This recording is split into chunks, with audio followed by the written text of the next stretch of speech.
નમસ્કાર, BS9 TV news સાથે હું છું આપનો દોસ્ત ભાવિક। આજે બે મુદ્દા ઉપર ચર્ચા કરવી છે। પહેલો મુદ્દો છે કોળી સમાજની બેઠકમાં ધારાસભ્યની હાજરીમાં ભડકાઉ ભાષણ અને યુવાનોને ગેરમાર્ગે દોરવાનો પ્રયાસ। તો બીજી તરફ પાટણમાં ધારાસભ્ય કિરીટ પટેલ દ્વારા કેન્ડલ માર્ચનું ભવ્ય આયોજન।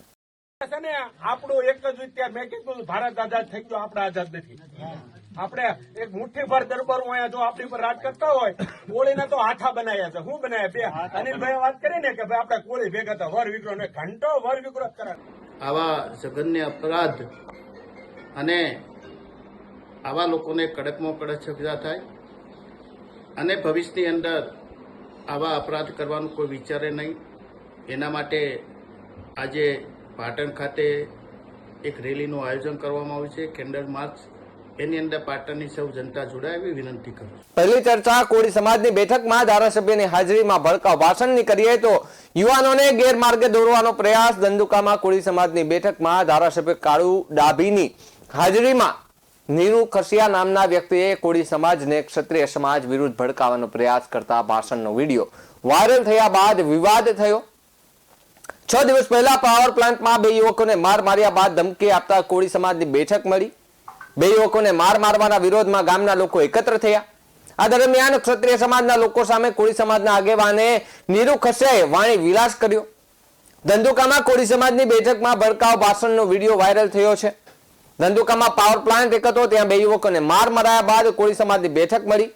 આ બેઠકમાં નીરુ ખસિયા નામના વ્યક્તિએ કોળી સમાજના યુવાનોને ભડકાવવાનો પ્રયત્ન કર્યો। ધારાસભ્ય કાળુ ડાભીની હાજરીમાં એક વર્ગ વિશે આપત્તિજનક અને ભડકાઉ ભાષણ આપ્યાનો વિડીયો વાયરલ થયા બાદ વિવાદ સર્જાયો। આઝાદી મેળવવા લોહી વહાવવું પડે તેમજ એક સમાજના લોકોને તગેડવાની વાત કરતા વિવાદ થયો છે। પહેલા એ વિડીયો જોઈએ।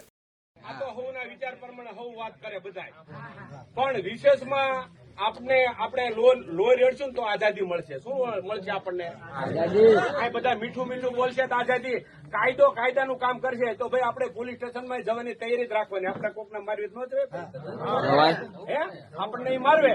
પણ કાળુભાઈને એ કહું છું કે સ્થાનિક જેટલા પોલીસ વાળા દરબારું છે ને એની બદલીની તૈયારી કરજો અને અજાણ્યાને લાવો, કોઈ પણ બીજા લાવો, સ્થાનિકને કાઢો। કારણ કે મને અહીંયા ફોન કર્યો હતો, હેમભાઈ દીકરાએ મારે વાત કરી હતી, કાળુભાઈને લાઈનમાં લીધા હતા, અનિલ કરીને વાત કરી હતી। મેં ઓલા મુન્નાભાઈ મોકલ્યા હતા, આયા હતા, દરબારને જ મોકલ્યા હતા મેં કે ભાઈ ના કરીને તમે જાઓ, શું છે તમારા દરબાર છે ને। આપણું એક જ વિચાર, મેં કીધું ભારત આઝાદ થઈ ગયો, આપણે આઝાદ નથી।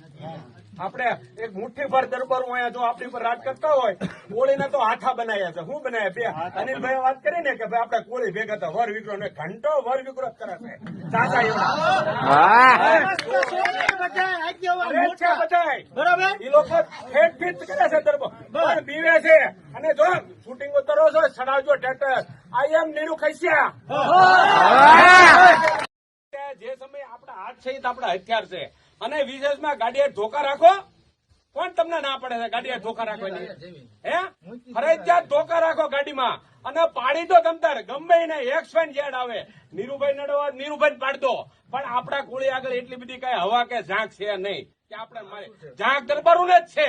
એ લોકો આ વિસ્તારમાં દરબારું એવું સમજે છે કે અમારા બાપનું છે। એલએનટી આપણા વિસ્તારમાં જ્યારથી શરૂ થાય ને કાળુભાઈ, ડીઝલની ચોરી, લોખંડની ચોરી, ગંભાઈની ચોરી, હવે અરે હરેક પ્રકારની ચોરી કરી છે ને એ લોકો બારોબાર ખટારો હાંજે હોય ને તો લઈ જાય છે, પાછા લઈ જાય છે ને। સાંભળ્યું નથી, આ બધી અમે માહિતગાર છીએ ત્યાંમાં। એટલે આપણે અહીંના જે વડીલો અનિલભાઈ વાત કરી ને એનું અનુકરણ કરવું ભવિષ્ય કાળુભાઈ જેવા ધારાસભ્ય આપણને હવે પછી મળશે નહીં, જ્ઞાન ખટ્ટું મળશે, મળશે આપણને જ્ઞાન ખટ્ટું આવશે, આવા નહીં આવે। એટલે આનો આપણે છે ને કાળુભાઈ જીવે છે, આઝાદ થાવ, એ બધું જાહેરમાં ન બોલી શકે। એટલે ક્ષમતા ઠોકવાળી વાત કરજો ભાઈ, જેને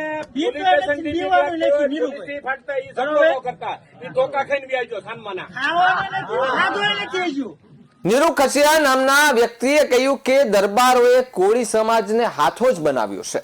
મુઠ્ઠીભર દરબારો જો આપણી ઉપર રાજ કરતા હોય તો વર્ગ વિગ્રહ જ કરાય, લોહી રહેવું પડે તો આમ આઝાદી મળશે। કાયદો તેનું કામ કરશે. તમે પોલીસ સ્ટેશનમાં જવાની તૈયારી રાખજો. સ્થાનિક પોલીસમાં જેટલા દરબારો છે તેમની બદલીની તૈયારી કરો. દરબારોને અહીંથી કોઈ જમીન આપતું નથી એટલે અમને કોળીને રાખવા પડે છે. કોળીનો છોકરો કંપનીમાં 15 મિનિટ મોડો પહોંચે તો કાઢી મૂકે છે ને એમના વાળા 15 દિવસ કંપનીમાં ન આવે તોય પૂરો પગાર મળે છે. આવી સ્થિતિ હોય તો વર્ગ વિગ્રહ થવો જોઈએ. આ આખો વિવાદ વકર્યા બાદમાં નીરુ ખસિયા નામના વ્યક્તિએ ફરી એક વિડીયો બનાવ્યો અને જેમાં આખી ઘટના બની એમાં માફી માંગતા જોવા મળ્યા. શું કહ્યું એ વ્યક્તિએ, જોઈએ આ વિડીયોમાં. મારું નામ નીરુભાઈ હરજીભાઈ ખસિયા, ગામ સાંગાસર, તાલુકો ધોલેરા. મારે જે વિડીયો હાલમાં વાયરલ થયો છે એ મારા સમાજની મિટિંગ સોઢી ગામે 16 તારીખે યોજાઈ હતી, જેમાં હું આવેશમાં આવી અને ઉત્તેજનામાં આવી જે કાંઈ શબ્દો બોલી ગયો છે દરબાર વિશે કે અન્ય સમાજ વિશે, એ મારે કોઈ રાજદેહ નથી, એવી કોઈ ભાવના નથી કે કાળુભાઈ એમએલએનો આમાં કોઈ હાથ નથી. મારી વ્યક્તિગત શબ્દ છે, એનાથી કોઈની લાગણી દુભાણી હોય તો માફ કરજો. અને ઘણા સમયથી અમે બંને સમાજ સાથે છીએ, સાથે રહેવાના છીએ. ભવિષ્યમાં શાંતિ જળવાઈ રહે તે રીતે રહેશું અને મારાથી ભૂલચૂલ કાંઈ થઈ હોય તો માફ કરજો.